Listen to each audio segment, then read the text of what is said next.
Thank you for being here.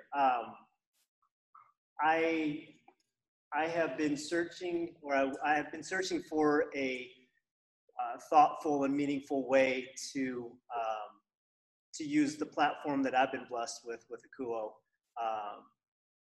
and not necessarily to try to be another voice, but a way to reach our community. So this is first and foremost for the people at Akuo CrossFit, who I call my CrossFit gym family, and hopefully for people who you guys have a direct impact on.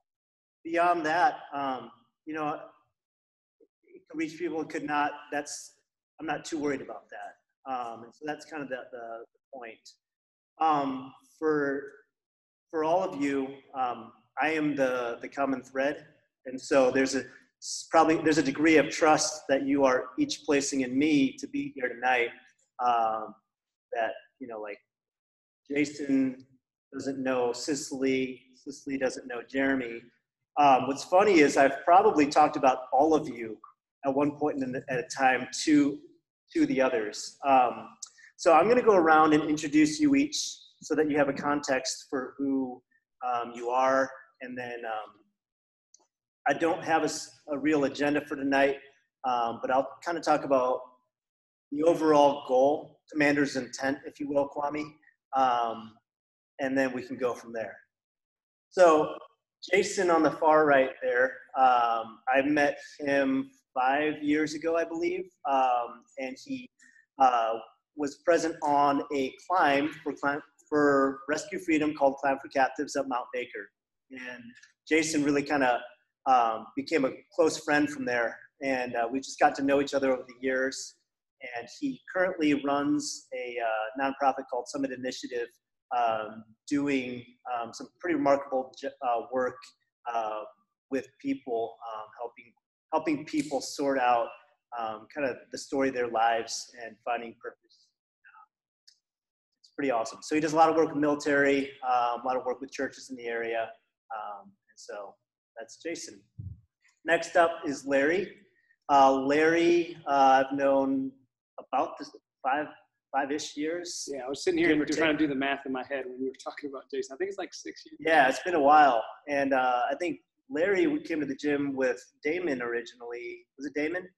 I think so. Mm-hmm. I think Damon brought me And in. again, just, you know, hit the ground running. And Kwame, Larry kind of replaced you as my movie buddy in a lot of places.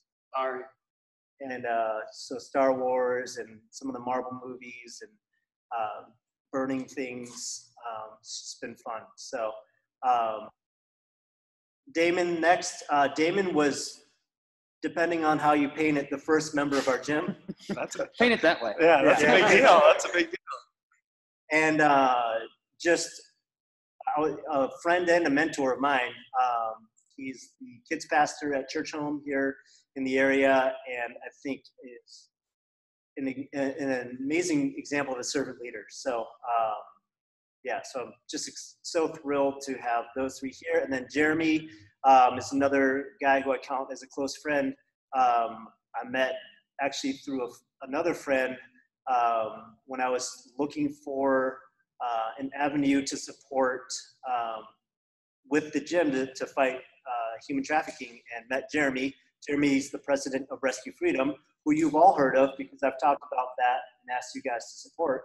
And I just thought, what better guy could we have to put his voice into this conversation about helping the voiceless, because that's what he's been up to for the last decade plus of his life anyway. And then from Chicago, we've got Cicely, my sister-in-law, who I absolutely adore.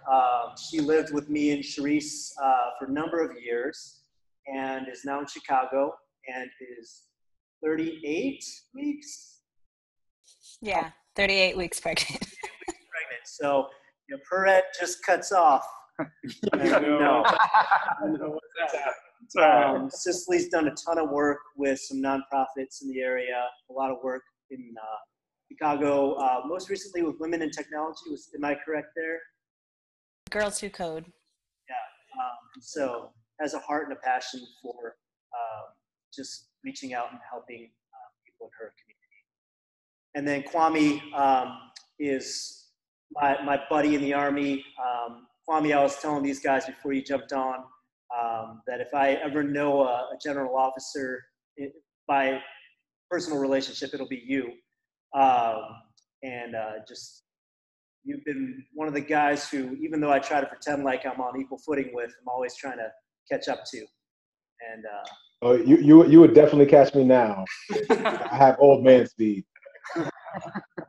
So Kwame's my one of my truest friends from the Army, and again, I'm so just humbled that you guys are all here, that you would lend your voices to this conversation. I wanted to have a group of people who I consider you all to be leaders, and I wanted a bunch of leaders to come together and have a conversation, not with any specific direction or agenda, that simply has open dialogue and productive discourse about the idea of racial justice in society. What does that look like? How does that touch our lives individually? Really interested to hear from you guys about how did you each grow up, and how has this topic, is this a new thing, all of a sudden it's on your radar, or are you in the camp of this has been your narrative your whole life, and you've seen it, and it's about time. And I want to give space and time and grace for people to just have a voice and to be heard on both sides of the conversation. And then at the end of this, maybe I want to tie it into what I think is a very relevant holiday in Juneteenth. And we'll talk about that a little bit right at the end. So kind of, I'm just going to get the ball rolling with a couple questions, and then I have a couple questions in mind, but if we just start talking and riffing, I'm good with that. And so I want to start with Damon. I'm going to put you on the spot. You have been very, one of the more proactive guys that I know in taking a stand, as a father, as a leader in your church, as a friend, inviting other friends into what you've been doing to try to make a difference. And could you just talk a little bit about your experience over the last couple of weeks, maybe where it started and where you're at now? Yeah, absolutely.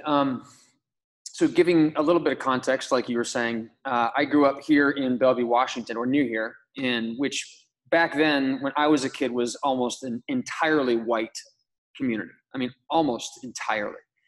So middle to upper class, white community. My school, private school, Christian school, almost entirely white. And so like my context growing up was me. I mean, everybody that I was friends with, everybody I was around, from sports to school to church, like every aspect of my life was people that looked like me. And so I remember growing up, like getting into high school and starting to hear about racism and starting to hear about social injustice and thinking to myself, I don't think that's actually true. I don't really agree with that. And the reason being was because I had zero context, because my community had been structured to keep that out. And so it was a non-reality to me. And so for me, it's been a process of learning and growing, and not necessarily through statistics or even history, because as a white male, even hearing about history, it's easy to say, well, that's in the past. And it's easily dismissed because that was a long time ago. And the current relevancy of the conversation of social justice and racism is something in the past that's been done away with, because we had the Civil Rights Act, because slavery was and you fill in all these buffers. there are these arguments to be made that keeps the entire topic at arm's length. And really, the bare bones of it is the two things that I know have changed my heart. Number one is the Holy Spirit, because I'm a Jesus guy. And hearing God's heart and how Jesus sees people, and seeing my decisions, personal decisions that I have made in the past that negatively impacted friends and acquaintances of mine that were people of color and also African American, and seeing that face to face, and then building relationships. Because Jeremy and I were having a conversation about this yesterday. I would say this is predominantly white communities and conservative and a lot of Christians, white Christians, we have so many statistics to throw out there to counter comments and arguments that are made about racism. So many studies, now this, that, and these statistics are almost like netting. It's almost like torpedo netting that prevents the potency of the topic and the firsthand experience from actually getting to me. And it wasn't until I started becoming friends with African Americans and hearing their personal stories, because you can't refute that with a statistic. Mm-hmm. And then all of a sudden it goes from history, it goes from concept, it goes from quote unquote politics to the real life, everyday, gut-wrenching experience that somebody I love has experienced firsthand. And now all of a sudden, it's like I realized that there was this co-reality that was going on simultaneously alongside my own that was completely different than my own. And my reality had been constructed in order to keep that out. So now, I don't have to experience it. I don't have to know what that's like because of the color of my skin. And therefore, if I don't experience it, it doesn't exist. If that idea gets dismantled when you build relationships with people that don't look like you and you begin to hear their personal stories. That's good. Kwame, if I could get you to throw your voice into the mix, I know from some of the conversations we've had that your growing up experience was a little bit different, and even recently when you talked about how you parent your daughters, that your experience is a different experience. Can you talk a little bit about that? Okay, so I would just say in contrast, I grew up in the Northeast of New Jersey, very cosmopolitan, a lot of different types of people mixing together, and so I think very early on, I was aware that what we had was in the Northeast is a little bit unique in terms of there wasn't as much homogeneity like you described, and then a couple of things happened. So I grew up in New Jersey. I started out in what would be considered the ghetto by any modern definition, surrounded by mostly poor, lower income Black and brown people. And then my first sort of true encounter with what I would call structural racism was my brother and I were riding our bikes. And if you've ever lived in any city like you guys do, you know that things can go from like a very nice neighborhood to a very poor neighborhood pretty quickly in a matter of blocks. Especially, I know you see that in Chicago all the time. So we're riding our bikes and we're in the ghetto, and slowly the grass gets greener. There's less garbage on the streets because we're moving from Newark and East Orange, New Jersey, to West Orange, from where the Black and brown people live to where the white people live.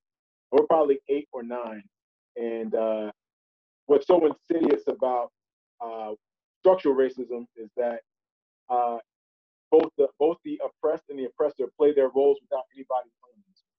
So here we are, 8, and no one's given us a big talk about race. We haven't read any books. But once we got into the white neighborhood, a police car rolled by us and just quickly flashed his lights. And the policeman looked at me and my brother and was like, "Hey, where you guys headed?" And we apologized. We said, "Oh, we're sorry," because we just knew that wasn't for us. And I think when people talk about racism, a lot of times, I think what's different in what I'm hearing is racism used to be thought of as like an individual choice. Like, hey, there are bad people out there who want to harm people. Most people would say, hey, I'm not one of those people. I don't put on a KKK hood, and I love my mom and my dog. I'm not racist. But I think what's different in what I'm seeing now and what's hopeful is people are recognizing that there are structures that just prevent people from access to realities that have access that other people have access. And what the videos that we see show time and time again is that for the people who are in the in group in our society, which unfortunately means what's considered white, which is a social fiction. You know, there's no such thing. We just created that artificial division and assigned meaning to it. But if you're white, the law protects you, but it doesn't bind you. Meaning, you know, if armed white militiamen storm a state capitol, which is the very definition of terrorism, and force the legislature to lay down, they're not going to go to jail. They're not going to get shot. They may be made fun of. They may be called freedom fighters, because the law protects them but doesn't bind them. If you're on the out group, you're black or brown, the law binds you but doesn't protect you. So if you step outside the law, you'll go to jail. You have a knee put on your neck. But if you know, but you're also not protected from people performing citizens arrest. And I think people recognize like that system of doing business is what causes the injustice, not necessarily mean-spirited people. So I'm sorry, I got away from like my own personal story, but I guess that's what's been weighing on my mind. And what I'm hopeful about is I've never seen racism in my lifetime talked about in this way. Not in terms of good and bad people, which has limited value, but in terms of rethinking our institutions and who they're set up to serve. That's good, man. Wow. Yeah. Cicely, I'm interested to hear from you as somebody who's living in Chicago and as somebody who is married in a mixed race marriage with kids. Like you are your family actually looks a lot like me and Teresa's family. But how do you and Walter navigate that? And what is racial justice, or what does a racial injustice look like in conversations that you have with your kids? So a little background, I was born and raised in Anchorage, Alaska. So I was so fortunate to be in a community that was actually very diverse. Contrary to what people may think of Alaska, and they're always shocked when they see a brown person from Alaska. But we live close to a military base, and so naturally there was a bit of diversity within that. So I grew up in a very diverse neighborhood, which allowed me to, for some time, kind of have some level of ignorance to facing what I know now is racism and systemic racism within the systems that we work in. When it wasn't until I would say until I moved out of Alaska. Well, no, hold on. Let me back that up. It was probably when I got into high school range where I started to see the separation. Because I went to what is considered a Title I school, free and reduced lunch program. So I was with a community of students who were also low income and who also got free and reduced lunch. And so when you're growing up in that, you don't notice it as much. Mm-hmm. And then as I got older and got into high school, then you see that gap, that divide of those who have and those who don't. But it was really when I left Alaska for my first nonprofit job out in Seattle, where I was shocked. I was shocked and a little disappointed in myself of like, I was able to live in this bubble of ignorance, even as a Black person. And then to come to a larger city and really see that disparity in the neighborhoods and the communities when I was in Seattle, I was with Habitat for Humanity, focusing on affordable housing, working in off of MLK in the Capitol Hill area, working in West Seattle. And then from there, I moved on to Chicago with Habitat. And I was really kind of thrown in to what, unfortunately, I think people use Chicago in many ways to talk about Black on Black crime or the statistics and redlining and everything negative that comes with big cities and the diversity of big cities.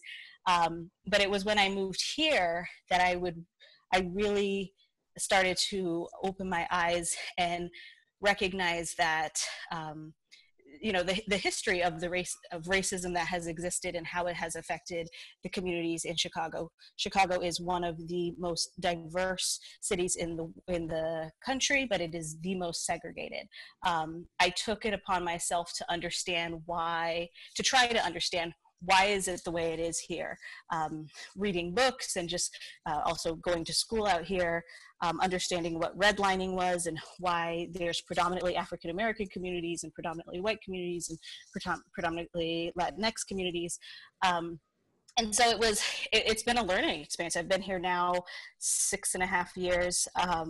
And being able to work in the communities that are directly affected by the systems that are in place that prevent Black and brown individuals from getting ahead, that has really kind of opened my eyes, even as a Black person. So I feel bad to say that when I first got here, I thought I knew it all because I'm living the life of a Black person. So I know what that experience is. And then to get here and realize like, oh, wait a minute, even within the communities of African Americans, I myself have a level of privilege being from where I came from, and being able to have that diversity and have the opportunities that were given to me.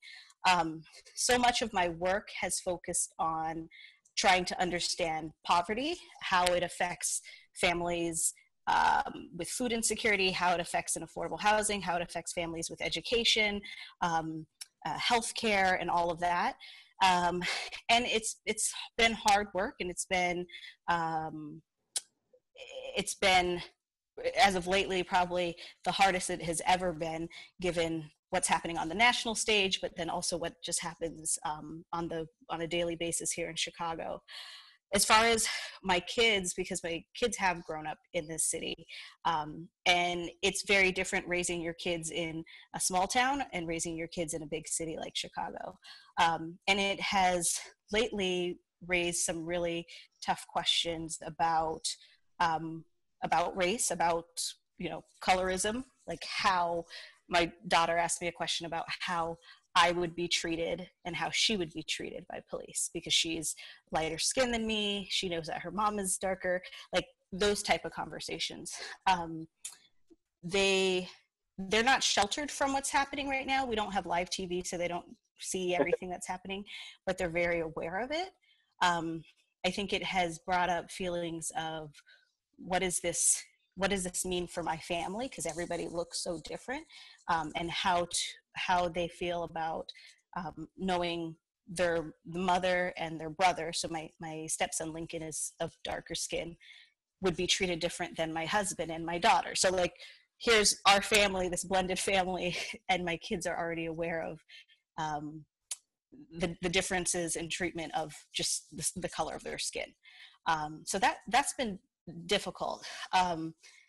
Having the conversations about the protests and really making sure that they understand why they're happening, and also helping them to understand the difference between the protests and the riots and the looting, and helping them to understand why these things happen, and what hopefully will come out of this in the end. So it's been a rough time with being a parent and trying to explain what's happening in this world right now, in the backdrop of also this pandemic that's going on. So there's a lot of things to try to help them to understand. Cicely, can I ask you to drill down into, when you mentioned the hope of what's on the other side of the protests, what do you tell Nevaeh? What is that hope? Well, it's me personally. I think it's about damn time. I think we have seen these videos. This isn't the first video. We've seen these videos of individuals of color having to, their lives being taken by law enforcement. This isn't the first time. I hope it means, on the other side, that it means that we'll start to really have those conversations. I think one thing I've been surprised by is at a lot of these protests, it's a lot of Caucasians that are there. I think there's been a lot of solidarity and coming together of some of it. I've been surprised by the organizations that have come and spoke out in support of Black Lives Matter.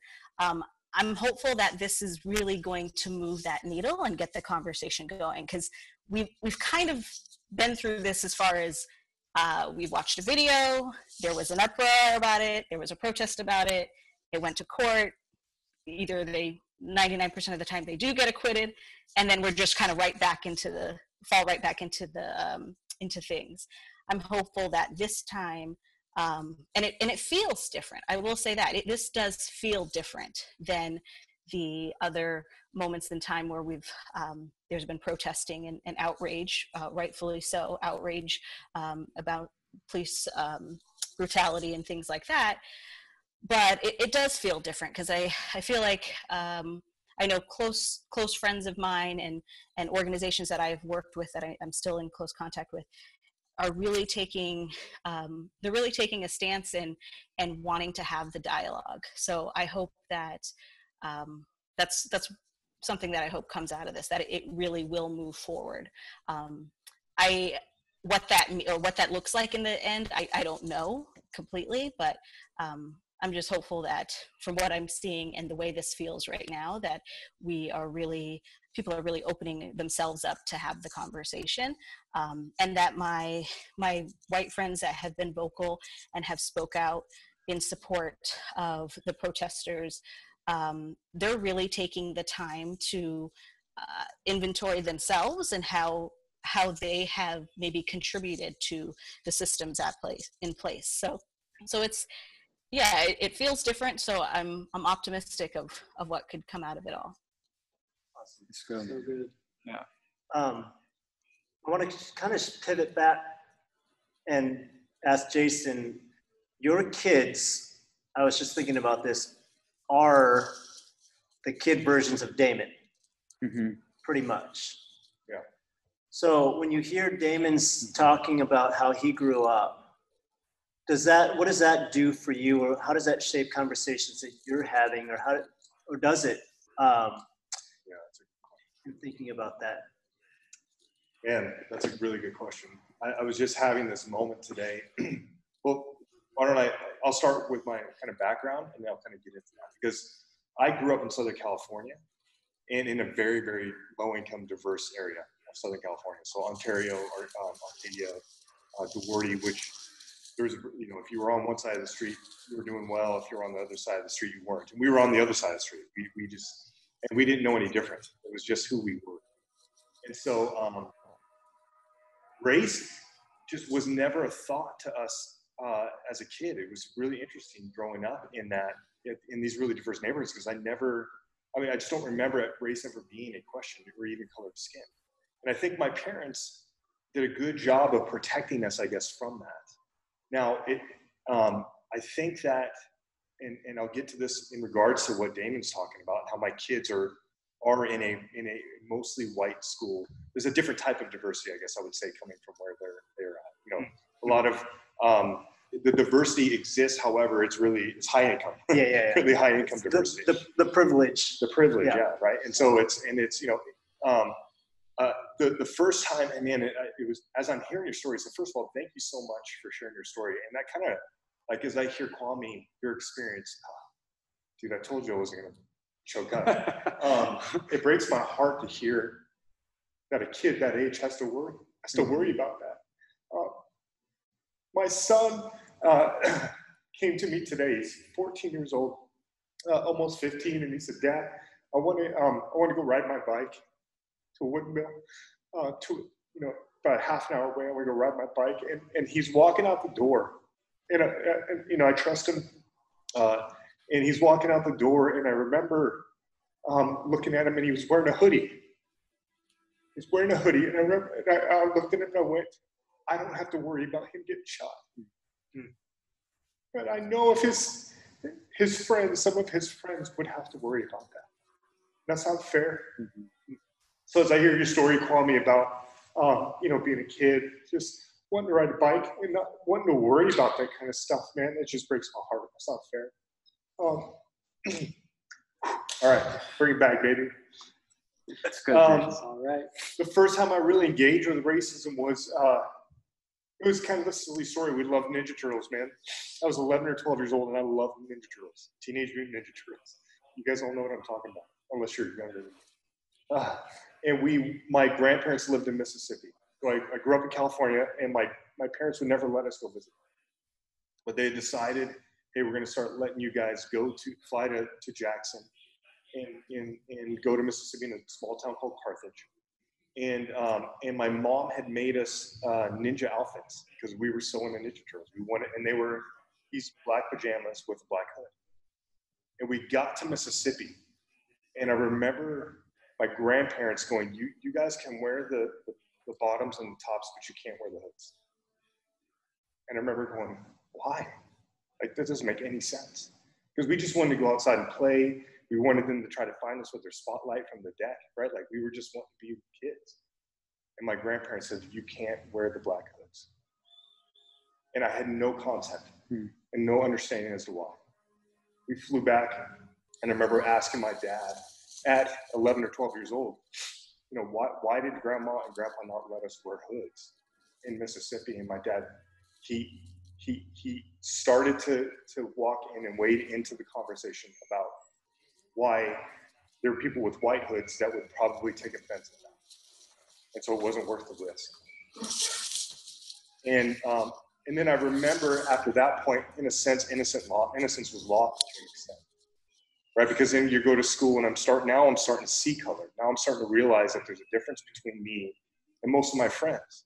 And it didn't, I hope that it didn't change that, but I guess what I would say, like, it didn't change the way I treated them or the way that they treated me. I don't remember that happening, but then we moved to Washington, and there was no diversity. I remember being really, really awestruck by the fact that, like, wow, like, there's zero diversity. Linwood, Meadowdale Middle School and High School, and Monroe High School, which was even worse.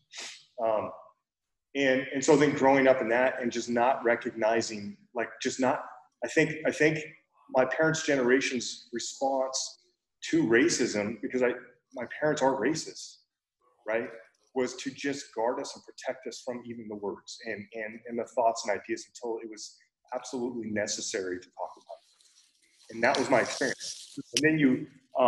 And then I see, which is why I'm so grateful that this conversation is happening now, because my kids are young enough to where I can now not make that mistake. I can help them lean into the conversation. That's good, Jason. And help them recognize the fact that, Levi, my son, you don't have to worry about getting shot like your buddies do. And that, as much as it may be confusing and you might not understand it, buddy, there is a difference that exists as a result of your skin. And so this conversation, even in hearing your stories, helps me as a father and as a leader in the community, help others to recognize that, I don't want to take this at a high level argument. Like, I love what Damon said when it came to statistics and all that stuff. Like, forget that. Like, hearing your stories empowers me to be able to empathize with you and go, like, that wasn't fair that happened to you. And the only thing I can do to honor that experience that you had was go to my kids and help them understand that this exists. So that's, I hope, did I answer the question, man? Yeah, so what did those conversations look like? Well, part of it was with Levi, like, as he left even today, right? Just going, hey, I want you to be safe, buddy. And I want you, like, you need to be respectful.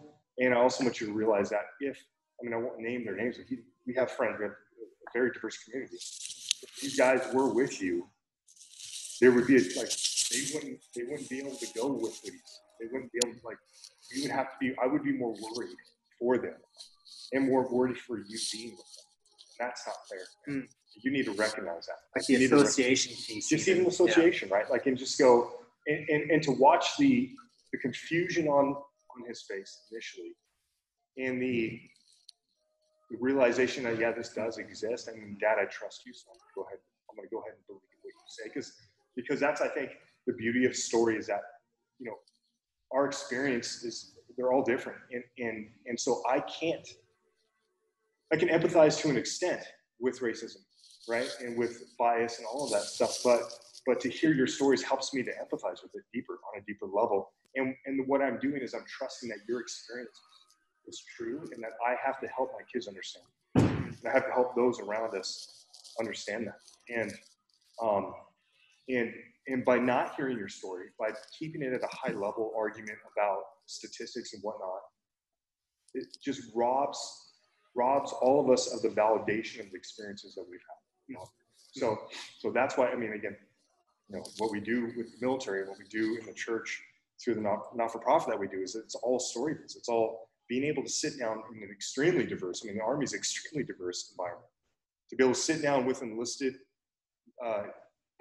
kids in the Army who are from all over the world, and to be able to go, hey, man, I want to hear your story. I want to hear your experience because I want to help give you a voice, and I want you to help give me a voice when I otherwise wouldn't have a voice, so that my experience and your experience and our sufferings aren't in vain. Mm-hmm. And that's what's beautiful about this, where we live in today, is that people are having a voice now, and that helps validate experience and suffering. That's good.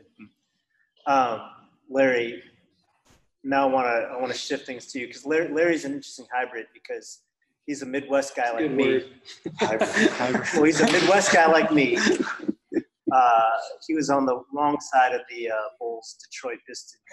Wow. All right. But and then has spent some time in the South and was also in the military, also wrong branch. But man, this guy, you're really teeing it up.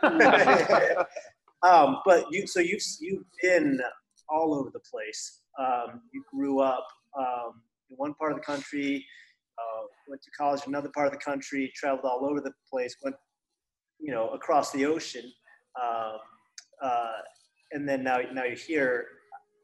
But I want to just kind of know, what does the last 2 weeks look like in the Bikes household? Wow, that's a really good question.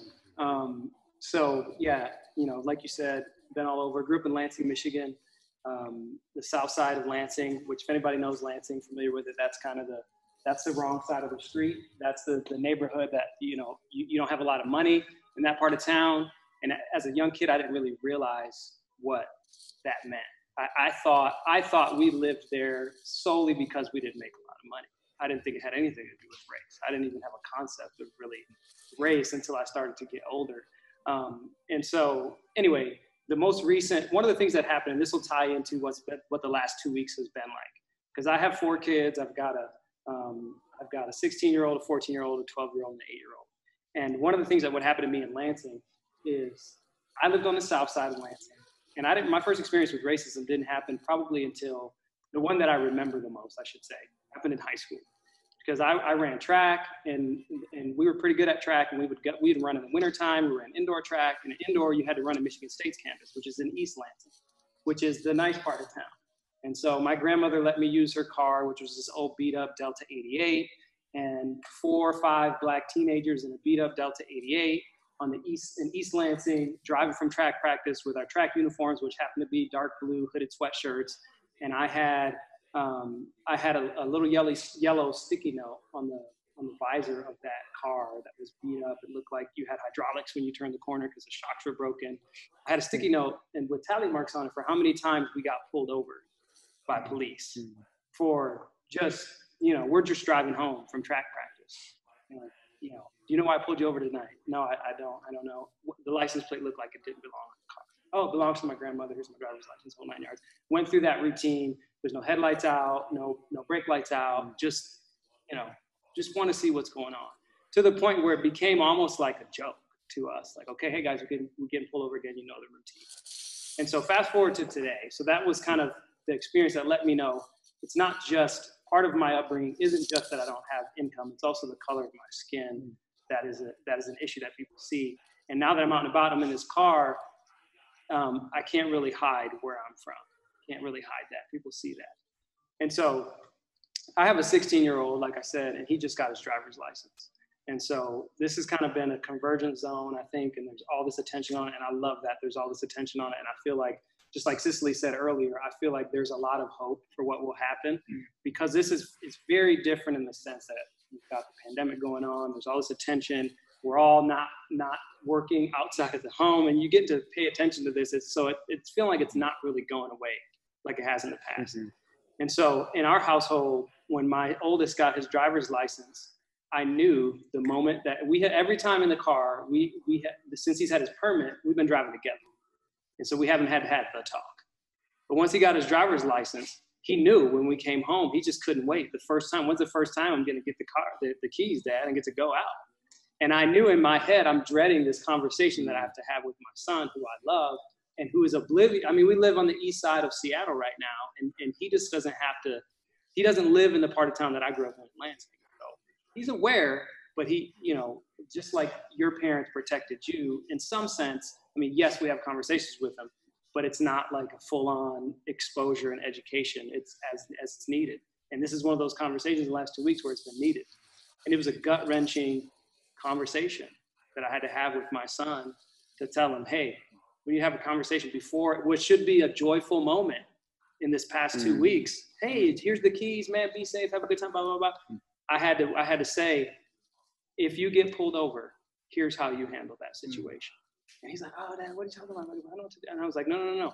I'm not talking about so you don't get a ticket. I'm talking about so you don't die. So you survive. Your number one goal in an encounter with the police is to survive. I don't want you to not try to get out. I don't want you to try to get out of the ticket. So the thing that I want to be in your mind is to get home and to get home safe. And he knew the seriousness in my voice, that it wasn't just some, warning from Dad. Like, it was a serious conversation. And so the last 2 weeks in our house has been really sobering for that reason, because it's very personal, for us. Always has been, but even more so because of some of the life milestones and the things that are happening. Hey, can I just jump in for a second? Because I always find it interesting. You talked about how we grew up in different places, but what's always remarkable to me is how almost every Black person has these same experiences, and that's how pervasive racism is. And that's when we talk about how it's systemic. It's a system that applies pressure regardless of where you live, regardless of your socioeconomic incomes. Dan and I, we always joust about, Jordan versus LeBron. LeBron James, maybe the U.S.'s most recognizable athlete, gets nigger scratched into his car when he moves out to L.A. in the suburbs. So none of us are immune to it, and I think that is one of the reasons these experiences are so valid to us. Because as soon as he starts telling the story, I'm just nodding my head, because I've seen it, in my own house. I've seen it with my little cousins, with my little brother. It's almost like some obscene rite of passage for all of us, for every Black and brown person. Yeah, for sure. And Kwame, man, that's such a good point. And conversely, in the way that's an experience that you're nodding your head and you're saying, yeah, I've been there, I'm sitting there being like, that's never occurred to me.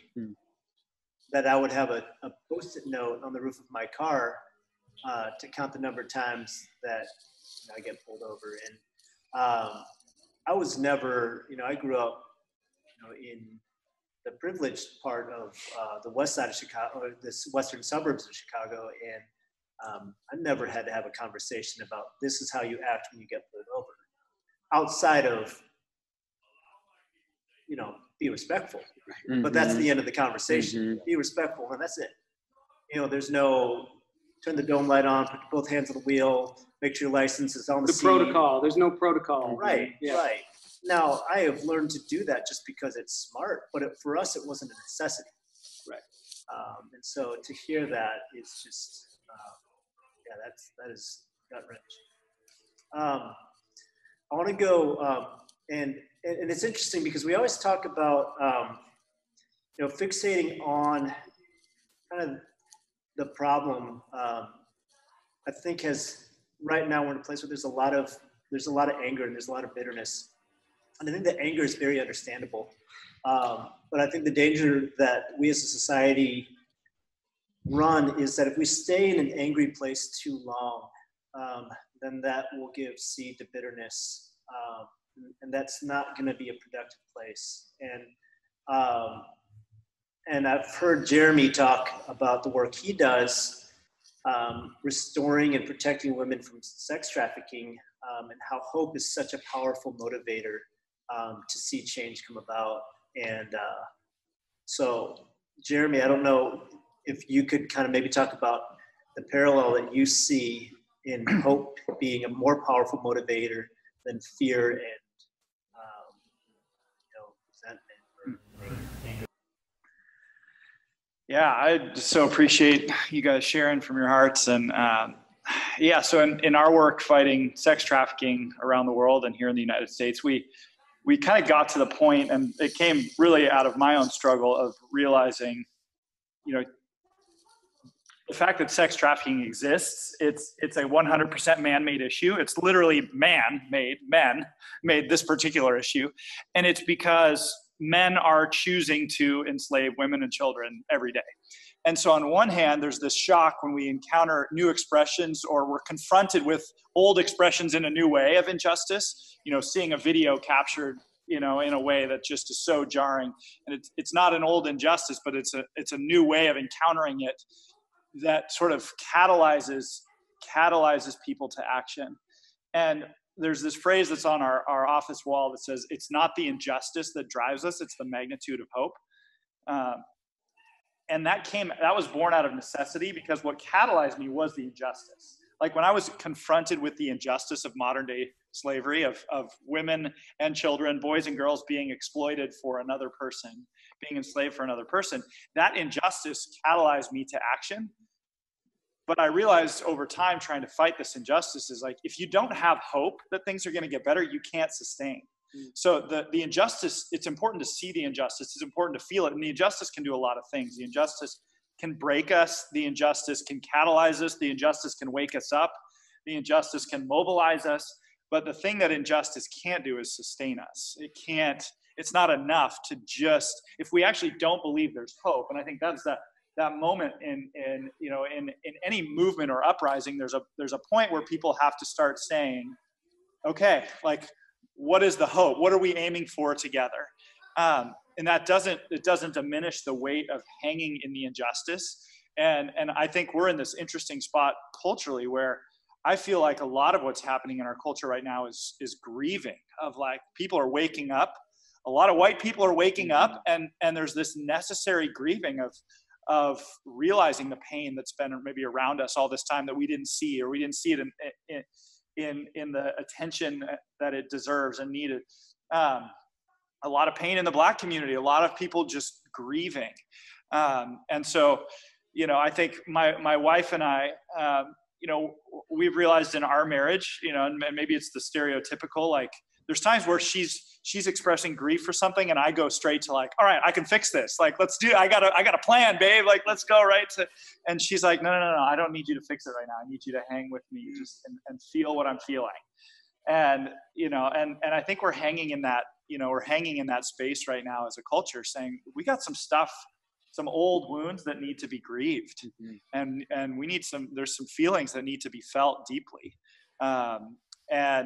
And also in that, looking for those glimmers of hope, of saying, okay, where can we grow together? Where can we fight together to make a better world for our kids, for our communities, for our institutions?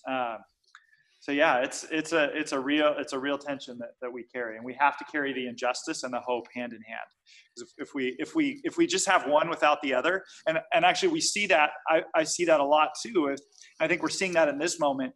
If people move too quickly to the hope, right, and they lose the injustice, you miss it, because the hope has to be informed by the injustice. And so, I mean, you hear a lot of frustration, particularly when white people go straight to the hope, and they're like, "But we had a black president," you know, and it's like, no, wait. You're missing the pain. You're missing the injustice. You're not hearing. And, you know, I hope that we get some hope from the fact that we had a black president. That's worth celebrating. That's worth that we can celebrate that too. But you can't, if you just go in injustice and you leave the hope, or if you just go to hope and you forget to recognize the injustice and mourn the injustice and sit in the injustice and let the injustice inform how you build towards hope, you really can't have one without the other. That's great. Well said. I want to chime in on that. I think, I feel like yes, and there's the ability to move on from the injustice is some level of privilege.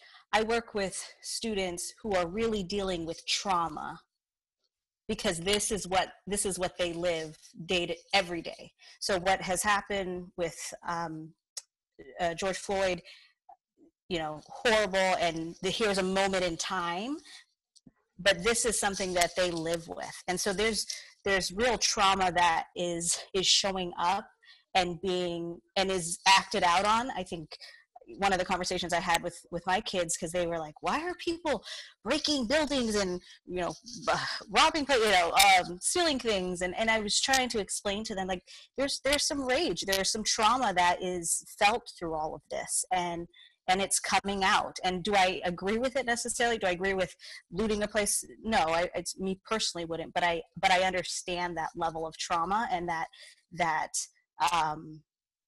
if I lived this every day and my existence was minimized to being, you know, considered a thug or a criminal or somebody less than my whole life, it's hard to find that hope.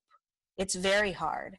And I have been so fortunate to work with in some of my work in the past, it was predominantly young men that are living, young Black men that are living in these cycles and in these communities that are disenfranchised, and there's really no glimmer of hope for them that they see on a daily basis. And so there's real trauma that comes out of this. And so I think although I agree with so much of what you said, it's hard though to try to come to young folks and say, you can be mad about this, or you can have that anger now, but let's just now move forward. I mean, it's hard to help them to find that place.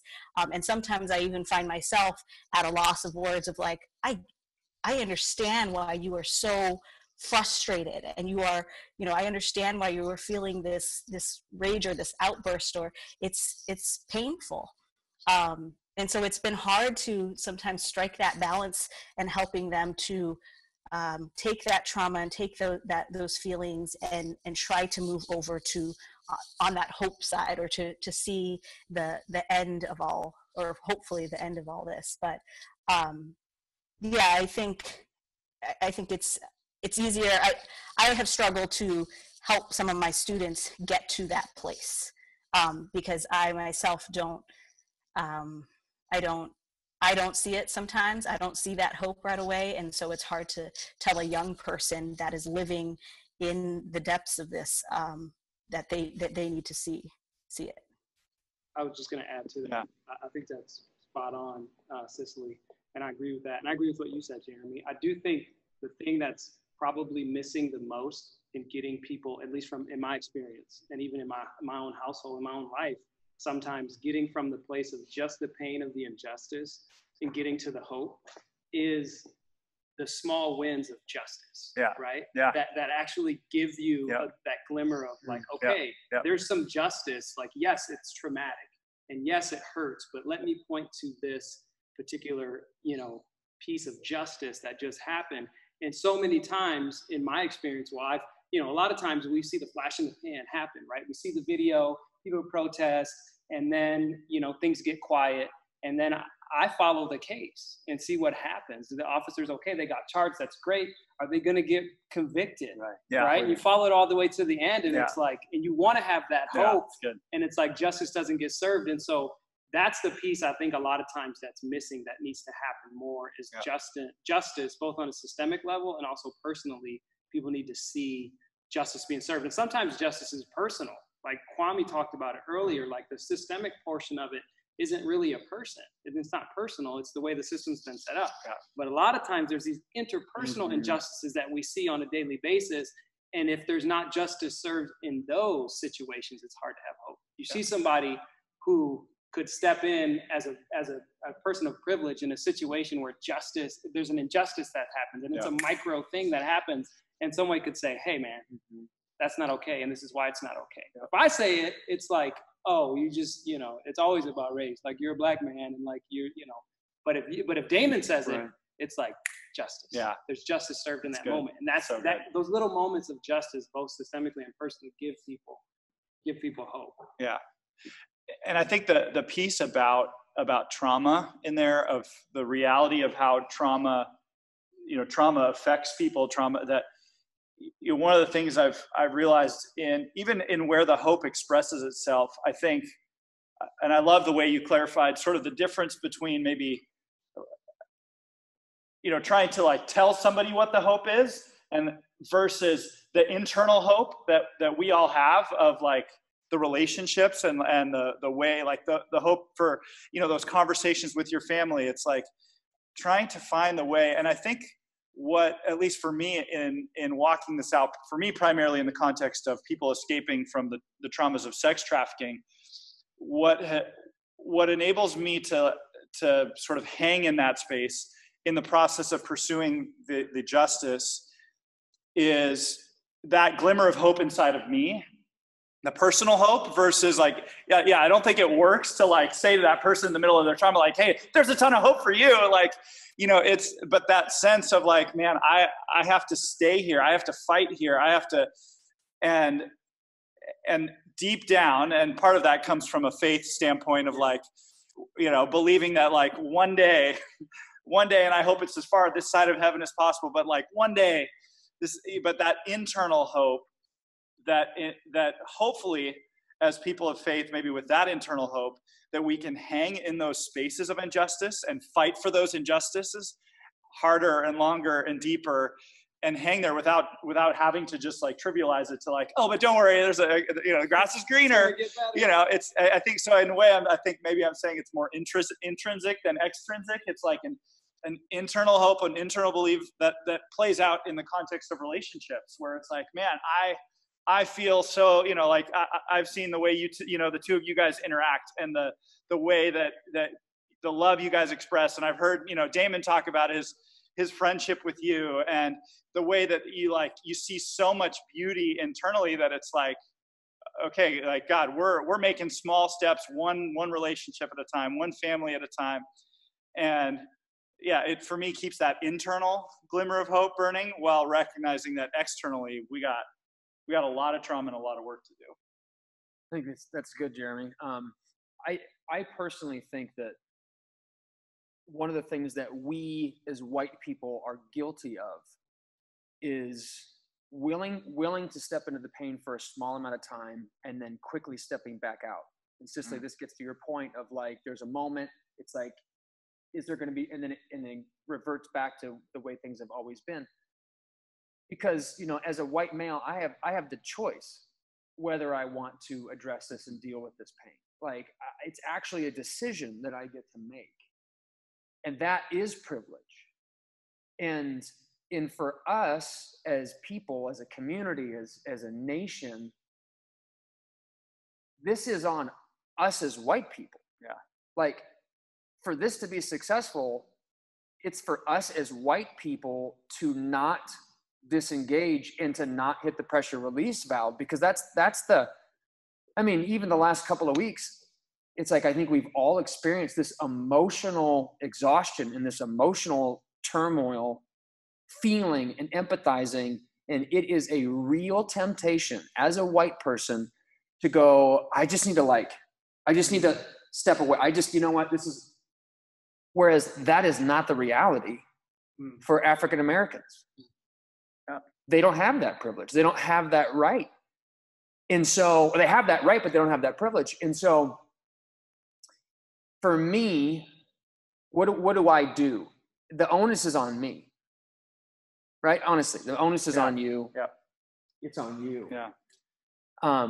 It's on us in that, are we going to disengage? Are we going to allow this to be a moment?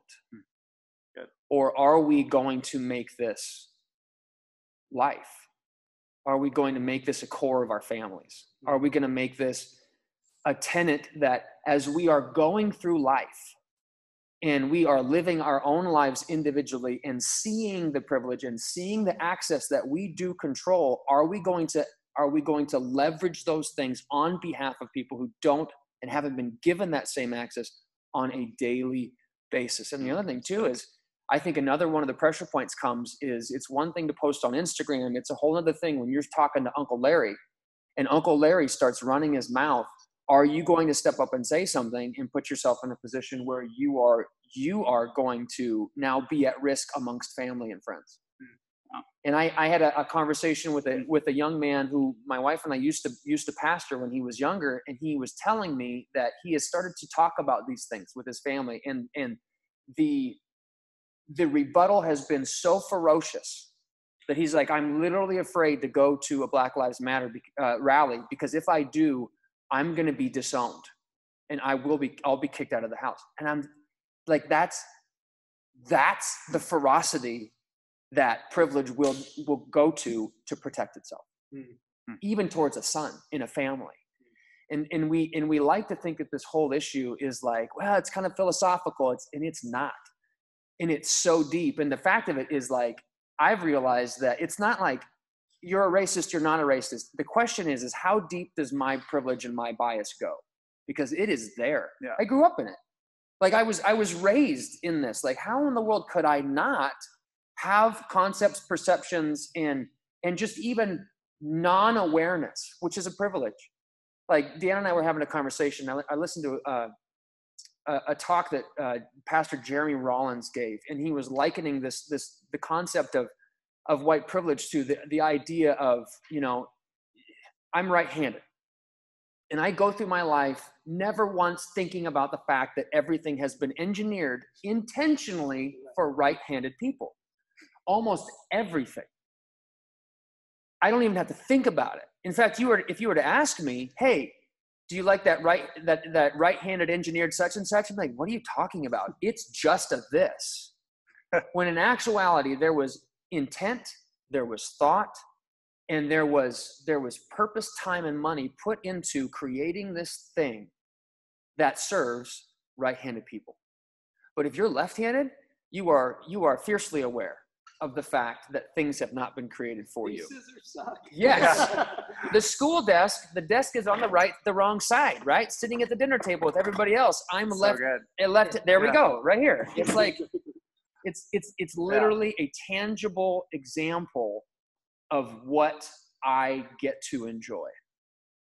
And the moment that I realize that there are human beings and people who this does not serve, and then that causes pain, all of a sudden it goes from it's just the way things are, it's the way it should be, to something's got to change. And I have the ability in my own sphere, in my own world, to begin to create something, right, that doesn't just serve me. And now it's like, man, I'll say this, I'll be super honest. I can remember when I was a high schooler in the whole affirmative action conversation, I was like, how unfair that somebody wouldn't get a job just because they were white. I literally thought that, because it's like we're all on the same playing field, right? This is the way things should be. So why in the world would somebody not be able to have this job, not realizing that the entire thing has been set up to serve me. And so an action or a decision to begin to rectify that, isn't it interesting that equality looks like oppression when you're the one that's in charge and when you're the one that it serves? So I think for me personally, what can I do with my kids? I can start opening their eyes to that. Not shaming, not guilt, because that doesn't change anything. But it's just a tangible awareness of this is the reality of it. You are white, I am white, so we have been born on third base. Now what are you going to do with it? How are you going to leverage that? How are you going to use what you have been given in an unrighteous system, but you still have it? And how are you going to reach out and begin to give it away and leverage it? Not to pull people down, because that's the other thing. We hear about racism and we hear about social justice as white people. All of a sudden, we think that somebody is reaching to pull us down. And that's not it at all. Because we have a responsibility to lift everyone up so that we're now all of a sudden, who would believe it, actually functioning that we have all men and women been created equal in God's eyes, and not just as a concept in the Declaration of Independence, but in the actual heart of God and the way things need to be. And Damon, a couple weeks ago, we had that conversation. You also made a point that stuck with me. And Kwame, I think you can relate to this. Said it's not the job of the sick to make themselves healthy. It's the job of the doctors and those who are healthy to make the sick healthy, and it's the job of the strong to protect the weak. Yeah. In this case, it's the job of those who have privilege to open up and to share and to help those without privilege. Mm-hmm. And so, or in a lot of cases, those who don't have a voice, we become the voice for them. Or how can we be a voice for those who don't have a voice? And if I can add to that, Dan, I think, because what I used to say and what I used to think was, hey, now I get to be a voice for the voiceless. When in actuality, African Americans have been shouting at the top of their lungs for the last 400 years. It's just been that we as white people haven't been listening. So there are strong voices that have been yelling and have been trying to draw attention. And it's just the fact that people like me and me in my own life have decided to ignore it. And now it's like, it's a matter of joining my voice with the voices that have been already speaking for so long. Mm-hmm. And because ignoring something or ignoring racism and also thinking I can fix this, like you were saying, Jeremy, and becoming a white savior, both of those things are equally destructive. Yeah. Good. I want to kind of shift because I don't want this to be too long and people have things to do. This is good, Dan. I'd love to hear what are some practical things that you've seen done, maybe in your own life, that you think is making a difference. And I'm going to ask Damon to talk again. You sent me a text with a couple other people. Do you know what text I'm talking about? Mm-mm. There's a picture of you holding a can. And I'm not going to pull it up. Oh, I know. Yeah. So actually, you know what? Larry, you set it up. Tell us what the text was, and then Damon, I want you to just talk about why you felt compelled to do that. Yeah. So Damon sent a bunch of friends a text about I can't remember what it was, but it was after we had some protests in downtown Bellevue, with the property damage and some stuff that happened.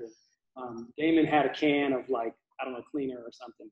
Hey, who wants to show up at 7:30 and go help me clean up some of what's happened. And this never made it to Instagram. Right. This was just, it wasn't like the picture was just for us, small group of friends, like, hey, do you want to come help me do this? And there really wasn't any more discussion about it after that. We just knew Damon was down there cleaning up. Tell us what you're thinking about.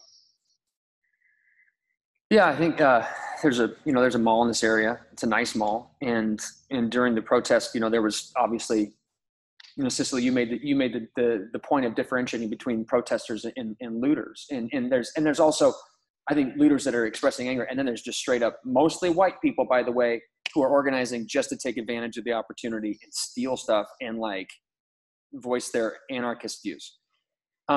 So a mall got broken into, and bunch of spray paint, and I was there and just cleaning up and wanting to help and be a part of it. And I was talking with this guy who worked at the building that we were working on this wall together. And he's from Bosnia, interestingly enough, from Bosnia, and talking about it and talking about what happened. And we were talking about the fact of, because there was definitely mourning.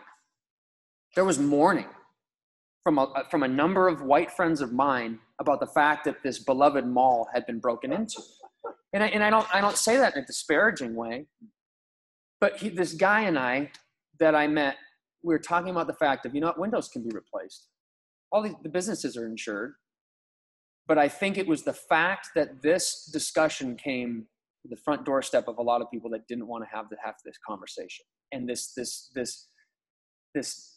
mall, the shopping mall, all of a sudden, the emotional distress that it caused people in did the video of George Floyd have the exact same effect on you? In that, and that's the irony. That's the sad irony of this is that, yes, looting is wrong, but it's a shopping mall. And are we, as white people, do we show the same concern for like human life and human dignity that we do for like property and possessions? So that was part of it. Yeah, and and I would just that we as white people, that needs to be augmented to we as people. Right. And did the video of George Floyd dying shock you as much as the protests of and destruction of things that can be replaced? Right. Or did it offend you to the same degree? And yeah, that's good. Kwame, man, we need to hear more from you. What's going through your head right now? No, those last comments were striking. Before George Floyd's murder on video, there was a video. I think the woman's name was Amy Cooper, and this was a video in Central Park. Yep. Where she asked, she's calling the police, and I think that video is powerful because it sort of relates to when people are lamenting the mall or the Target.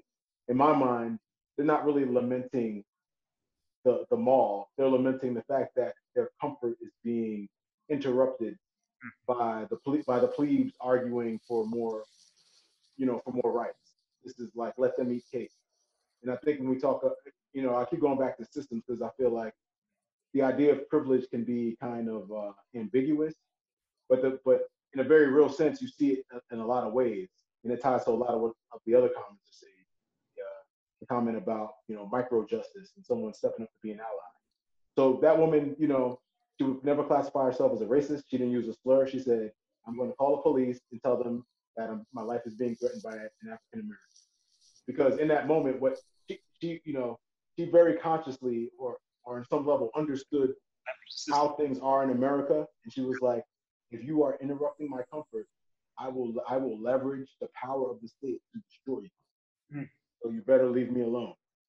And I think when people lament the malls burning, what they're lamenting is our comfort is being interrupted. Man, I wish this could just go away. And Harry Belafonte, famous organizer for social justice, he has a quote that kind of puts us all on notice, and it's like, if you see my oppression and you're silent about it, then you are my oppressor. And that goes to the idea about hope and our comfort levels with just the way things are, which is why I am hopeful about it. Because the majority of people protesting, the country's only, I think, like 12 or 15% defined as Black, based on the census. Most of the people protesting are white. I mean, it's 80% classified as white people in the country. Most people protesting are white because, in my mind, there's awareness that, hey, this is not the America I grew up in. And in some cases, you just weren't aware, and the videos are bringing it to your front doorstep in the same way that the civil rights movement worked in the 60s, where you're existing, and you're thinking America's one way, and then you see things that don't jive with your concept and your conception of what your reality should be. So you change it, and that to me is what America always should be doing. It's in our preamble to the Constitution: build a more perfect union. So we're always striving to some ideal. So yeah, I mean, I think we can end it on if we're ending it, but I think we can transition to a more hopeful phase and say that the protest to me, George Floyd was a spark, but like someone else said, that there's a lot of things, a lot of pent up frustration in terms of voting rights, in terms of national leadership, in terms of our response to healthcare, housing, and I think you're seeing all of that pour out into the streets right now. And let's be honest, I mean, there's probably a social element to these protests too.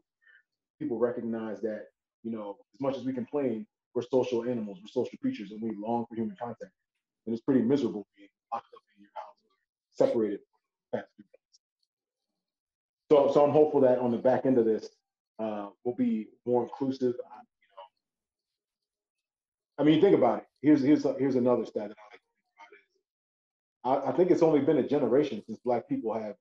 I think my generation is the first generation to grow up with just the idea that legally we're full citizens. I mean, the Equal Rights Act passed in the '60s, and in that, so this is like the first generation of Black people who in some shape or form or another weren't considered legally less than their fellow white counterparts.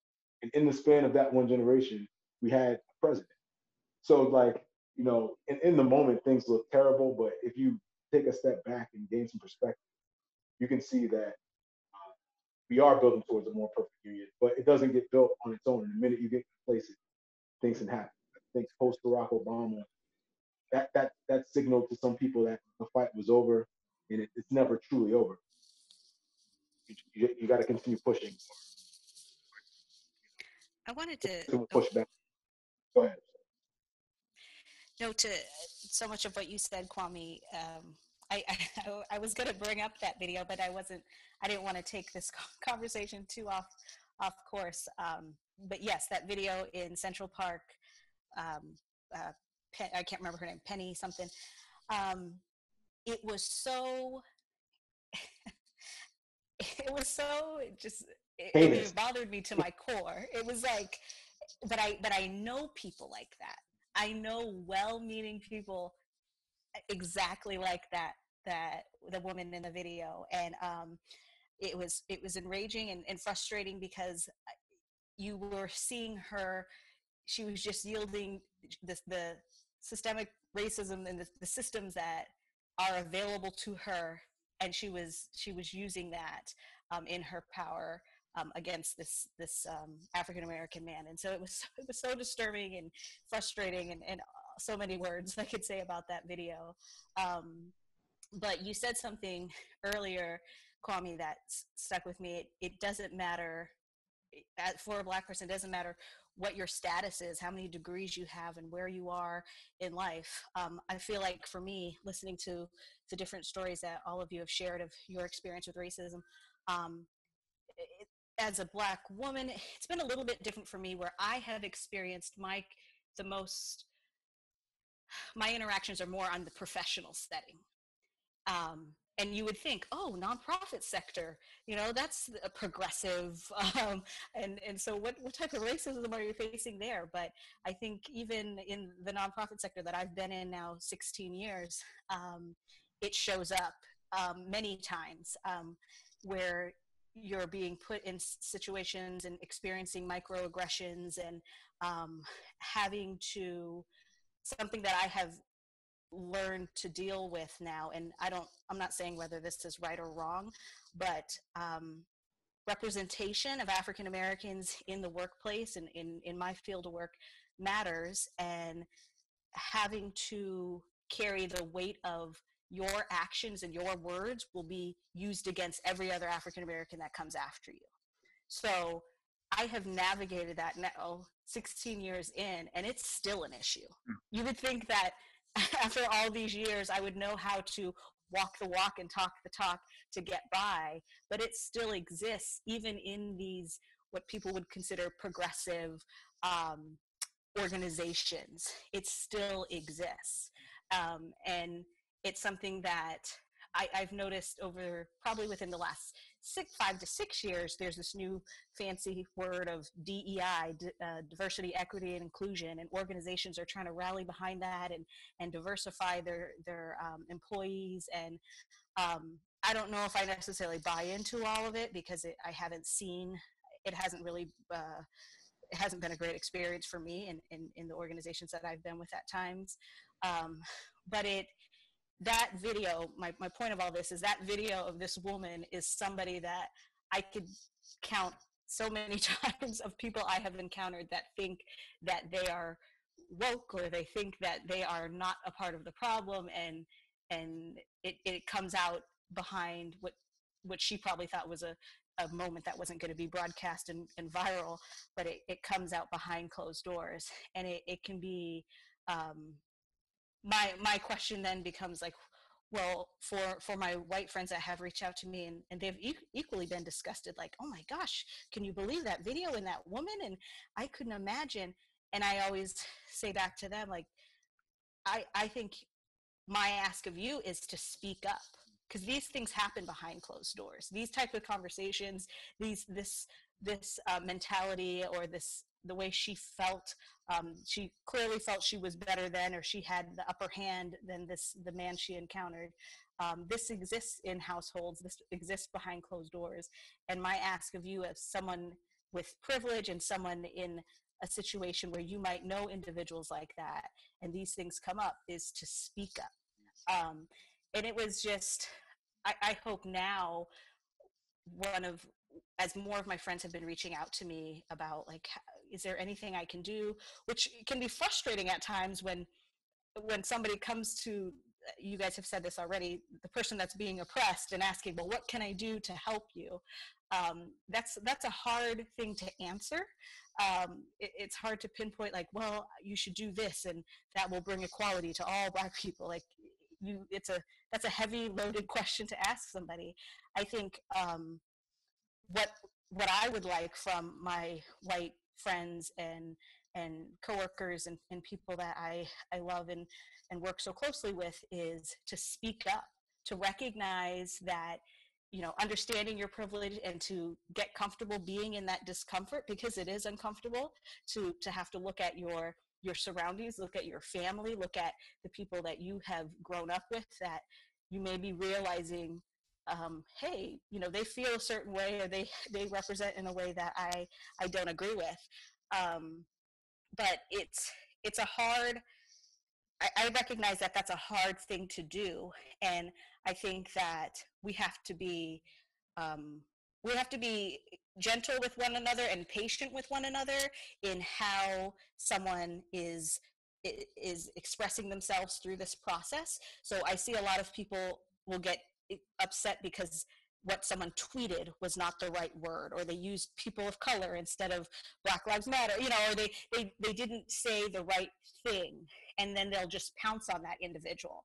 And so I've talked to some of my friends, and I thought, like, we have to move away from this quick to attack mode of, like, you didn't say it right, and therefore you must be, you know, you must be a racist, or you must be this or that, and take more, giving some grace, some level of grace in letting people who are navigating this, and who are opening their eyes for the first time, and who are evaluating kind of their life choices and things they've been a part of, giving them that grace to also figure it out. I know not everybody agrees with me in that stance, but I think we have to. It can't always be attack mode of, you didn't say it right, you didn't do it right, you didn't say it fast enough. I mean, I saw people posting things like that, like, if you're not saying Black Lives Matter on your Facebook, I'm going to delete you. And I'm like, what? Like, we're all kind of processing this at a different pace. And so this cancel culture that we have, it makes it, I think it makes it hard for everyone, not just white individuals, but it makes it hard for even those of us that want to be able to hear from and have that open dialogue. It makes it hard when we're so quick to just pounce on it.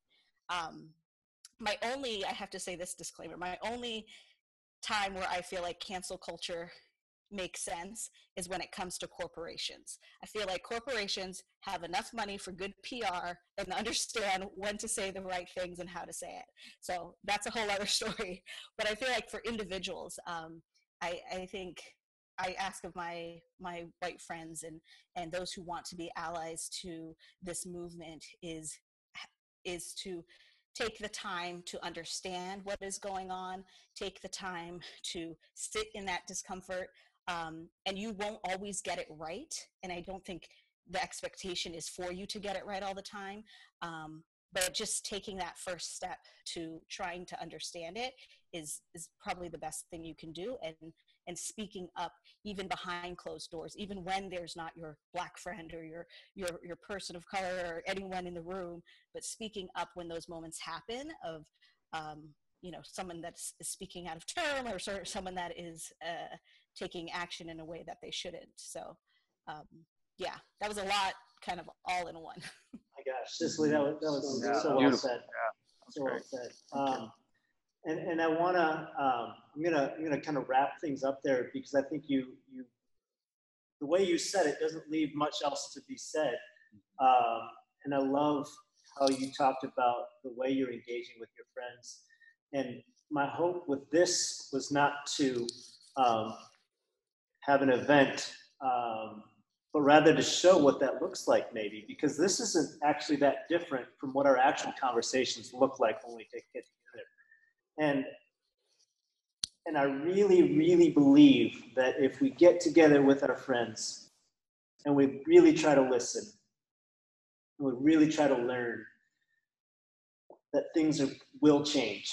And if I try to look at myself and take inventory of where are my own biases, and where do I fall short in my calling to affect positive change around me. If I take inventory of my own life and I start dealing with myself and spend less time looking at that guy or that guy and pointing out where they're wrong, I think I'll be in a better place. I think I'll also be in a better mood. I want to thank each of you guys, Cicely and Kwame. It's 2 and 3 hours later where you are. And both of you have a lot more going on in life than I do. And I'm so impressed by both of you as friends. Cicely, your family. Kwame, you might as well be family. And thank you for taking the time with us. And then for the guys here, your willingness to be vulnerable, share. And it means the world to me. And I'm inspired by you guys. And I hope that at the end of this, people watching this feel inspired in the same way.